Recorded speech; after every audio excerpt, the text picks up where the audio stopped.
त्रिपाठी जी का 25 करोड़ रुपया कहाँ गया, पहले तो ये बताऊंगा कि इन्होंने पैसे का किया क्या है।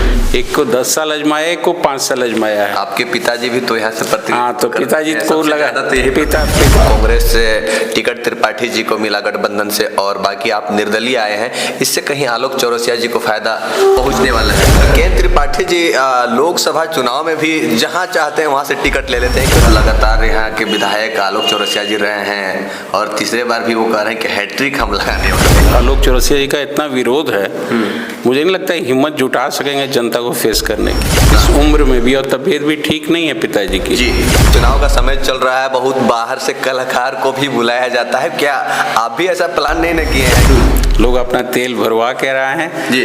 आप वैसे तो पैसा खर्च कीजिए तो भीड़ कहीं भी कर लीजिएगा। नामांकन के दिन जो है कि लोगों का कितना समर्थन, कितना प्यार मिला कि दिलीप सिंह नामधारी जी को ही टिकट यहाँ से मिले।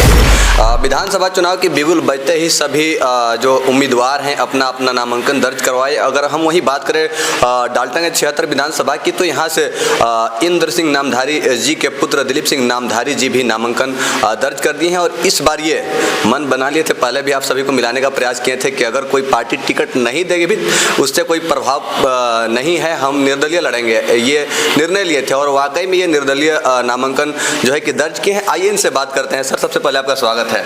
आपका भी स्वागत है, आप आए। सर, इस बार आप क्या सोच कर के आखिर किसी पार्टी के द्वारा टिकट नहीं मिला, निर्दलीय आपको मैदान में आना पड़ा? देखिए, मैंने पहले ही आपसे कहा था जो पिछली बार हम लोग मिले थे कि मैंने कांग्रेस आलाकमान से बात की है, जो शीर्ष नेतृत्व है कांग्रेस का।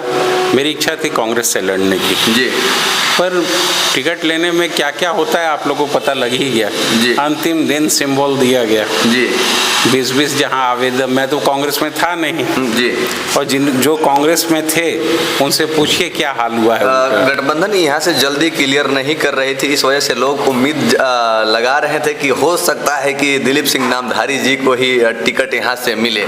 देखिए, हम लोग ने खाली बात की थी जी, उसमें टिकट लेने में अब क्या क्या देखते आती हैं, क्या होते उसके पीछे हम लोग नहीं जा रहे थे जी। पर कोई आदमी इतना हारने के बाद भी टिकट उसको दे दी जाए जी, और बगल की सीट है हमारी पांकी की जी, बिट्टू सिंह भी कांग्रेस से उम्मीदवार थे, पिछली बार चुनाव हार गए, विधायक थे जी। वो 2 बार लड़े कांग्रेस की टिकट पर, एक बार हारे एक बार जीते, पर उनकी टिकट काट दी गई।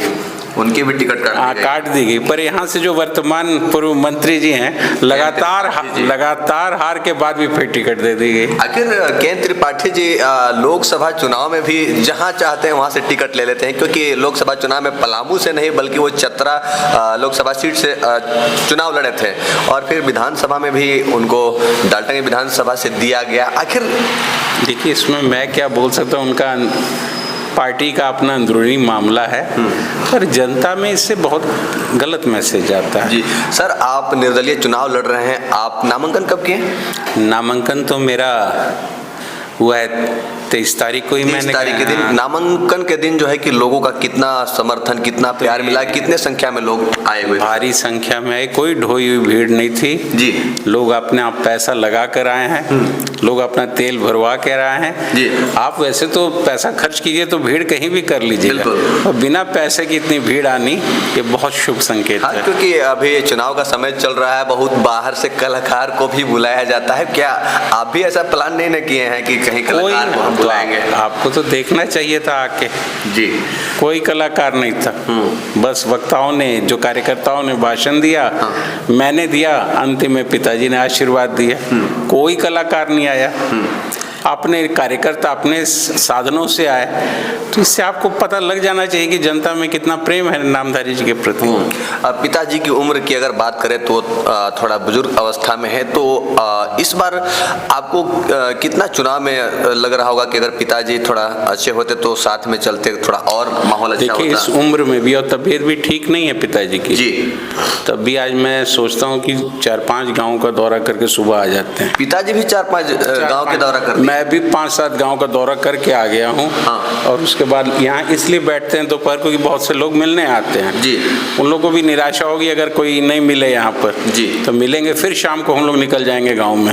लोगों की रुझान क्या है, गांव क्षेत्र में जा रहे हैं, गांव क्षेत्र के लोग क्या चाह रहे हैं, इस बार बदलाव के मूड में हैं या फिर से 2 बार से लगातार यहाँ के विधायक आलोक चौरसिया जी रहे हैं और तीसरे बार भी वो कह रहे हैं कि हैट्रिक हम लगाने वाले हैं? देखिए, जनता के ऊपर निर्भर करता है, किसी के बोलने से क्या होता है जी। मुझे नहीं लगता है कि उनको घूमना भी, आलोक चौरसिया जी का इतना विरोध है, मुझे नहीं लगता है हिम्मत जुटा सकेंगे जनता को फेस करने की। औपचारिकता निभाएंगे इस चुनाव में और बहुत ही बुरी हार होने जा रही है। मुझे लगता है मुकाबले से बाहर रहेंगे। कथित तौर पे ये भी सुनने को मिलता है सर कि कांग्रेस से टिकट त्रिपाठी जी को मिला गठबंधन से और बाकी आप निर्दलीय आए हैं, इससे कहीं आलोक चौरसिया जी को फायदा पहुंचने वाला है? किसी को फायदा, दोनों को नहीं होने लगा है। हाँ। दोनों आजमाए हुए हैं जनता के, एक को 10 साल आजमाया, एक को 5 साल आजमाया है। आपके पिताजी भी तो यहाँ से हाँ, तो पिताजी को पिताजी को तो लगातार क्यों दिया जनता ने वोट? इनको, इनके गुणों को देख के ही वोट दिया। अगर अच्छा काम नहीं किए होते तो त्रिपाठी जी अच्छा काम किए होते तो 5 बार तो चुनाव नहीं हारते, 4 बार तो चुनाव नहीं हारते। पापा लगातार जीतते रहते थे, इसका मतलब है जनता में कहीं जगह उन्होंने बना ली थी जिलों में। इसलिए आसान नहीं होता है चुनाव, टिकट लेने से कुछ नहीं होने वाला है। जनता चाहेगी तभी कोई जीतता है। मुझे नहीं उम्मीद है, जो मैं स्थिति क्षेत्र में देख रहा हूँ, इन लोग बहुत तरह के नारा देंगे, लोगों को बांटने की भी कोशिश करेंगे। सर, एक सवाल आपसे करना चाहेंगे क्योंकि अभी गठबंधन के द्वारा जो है कि शुरुआत में मैया सम्मान योजना का लाभ 1-1 हज़ार रुपये जो है कि दिया जा रहा है। उसके बाद जो है कि बीजेपी ये निर्णय लेती है कि हमारी जब सरकार बनेगी तो हम 2100 रुपये देंगे गोगो दीदी योजना के तहत। फिर जो है कि हेमंत सोरेन जी निर्णय लिए कि हम 2500 देंगे दिसंबर से। तो अगर आप जीतते हैं तो आप कितना देंगे पैसा? देखिए, मैं कोई दलीय उम्मीदवार तो हूँ जी। अब सरकार किसकी बनेगी पहले जनता यहाँ से फिर भी दिलवाने का तो प्रयास करेंगे ना। मैं कहता हूँ ये मैं गलत बात का कैसे जवाब दे सकता हूँ? ये तो जिसकी सरकार बनेगी, ये 2500 बोले हैं तो 2500 दे सकेंगे कि नहीं दे सकेंगे? वो 2100 बोले हैं वो दे सकेंगे? खाली चुनावी नारा है, ये सब कुछ पता लग जाएगा चुनाव के बाद। सर, 1000 रुपया 2500 रुपये देना ज़्यादा जरूरी है या फिर झारखंड के जो युवा बेरोजगार लोग हैं इन लोगों को नौकरी देना ज़्यादा जरूरी है? हर चीज़ जरूरी है। अगर ये दे रहे हैं तो वो भी गलत नहीं है, पर इसके साथ सड़कों को भी सुधारें, स्वास्थ्य सेवाओं को भी सुधारें। जहाँ जाइएगा आप, इतनी गंदगी हॉस्पिटल में, ना दवाई है ना डॉक्टर टाइम से बैठते हैं। इनको इंफ्रास्ट्रक्चर को सुधारें। एक ट्रांसफार्मर जल जाता है तो चंदा इकट्ठा करके लोग पैसा दे के एक ट्रांसफार्मर लाते हैं। जी। चलिए, डाल्टनगंज विधानसभा से अगर आप जीत करके आते हैं तो डाल्टनगंज विधानसभा क्षेत्र के लोगों के लिए सबसे पहला तोहफा आप क्या देंगे? पहला तोहफा देंगे कि ये भ्रष्टाचार खत्म करने की कोशिश करूंगा। जो विधायक कोटा खुलेआम, पता ही नहीं है जनता को कहाँ गया 50 करोड़ रुपया 10 सालों में, और त्रिपाठी जी का 25 करोड़ रुपया कहाँ गया। पहले तो ये बताऊंगा कि इन्होंने पैसे का किया क्या है। पहले तो जनता को ये सच्चाई बताऊंगा इन्होंने रुपया कहाँ खर्च किया है। सारा कागजों में फाइनल किया गया है सारी स्कीमों को, 90% स्कीमों को। बताइए, जहाँ पर जो जनता के लिए पैसा आया है आप अपने उसको ये हाल करेंगे, ये बहुत बड़ा एक तरह से देशद्रोह है, मैं इसे मानता हूँ। तो उसके भी लोगों का मैं बताऊंगा सच्चाई, इन्होंने किया क्या है इस पैसे का, और पारदर्शिता लाऊंगा, हर काम में पारदर्शिता लाऊंगा और ईमानदारी से काम करूंगा। लोग कभी उंगली नहीं उठा सकेंगे कि हमारा विधायक चोर है या हमारा विधायक पैसा लेता है, ये कलंक मैं कभी नहीं लगने दूंगा। ये यानी कि आपका कहना है कि अभी जो कार्यकाल रहा है यहाँ के जो विधायक बीजेपी के हैं आलोक चौरसिया जी, इनके कार्यकाल में भ्रष्टाचार काफी बढ़ा हुआ है। आप जनता से पूछिए ना, आप हमसे इंटरव्यू ले रहे हैं, आम जनता चले जाइए गांव में, हर निगम के वार्ड, पूछिए कि इस विधायक जी के कार्यकाल से इनकी ईमानदारी पर आप जरा सवाल पूछ लीजिए, आपको सही जवाब मिल जाएगा जनता से। चलिए, अंत में सर जाते जाते एक सवाल करना चाहेंगे कि गरीबों के नाम पर चल करके आने वाली जो योजना होती है, योजना आखिर आते आते तक गरीबों तक पहुँच क्यों नहीं पाती? आखिर कहाँ योजना रह जाती है? वही जवाब है, भ्रष्टाचार। आप ही ना पूछ रहे हैं जी। कि गरीबों के लिए कोई योजना आई, वो गरीबों को नहीं मिली, तो पैसा कौन खा गया बीच में? नहीं मिली में भ्रष्टाचार हुआ। हाँ, मिलने के लिए अगर मिलता भी है तो वैसे लोगों को मिलता है जो चालू पुर्जा लोग हर हैं। काम का, हर सवाल का आपका जो जवाब भ्रष्टाचार ही है। भ्रष्टाचार ही है। अगर गरीब के लिए पैसा आया है, गरीब को सही मायने में मिल जाए तो फिर उसको उसका लाभ मिल जाएगा।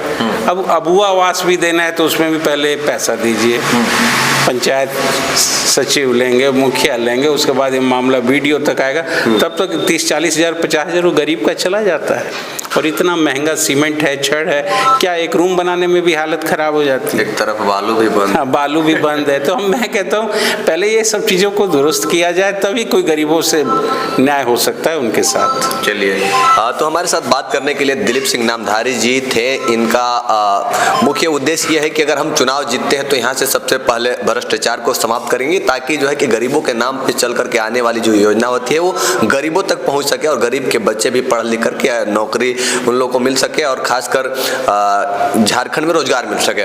बाकी मिलाने का प्रयास किए सर से आप लोगों की ख्वाहिश थी। कैसा लगा प्रयास?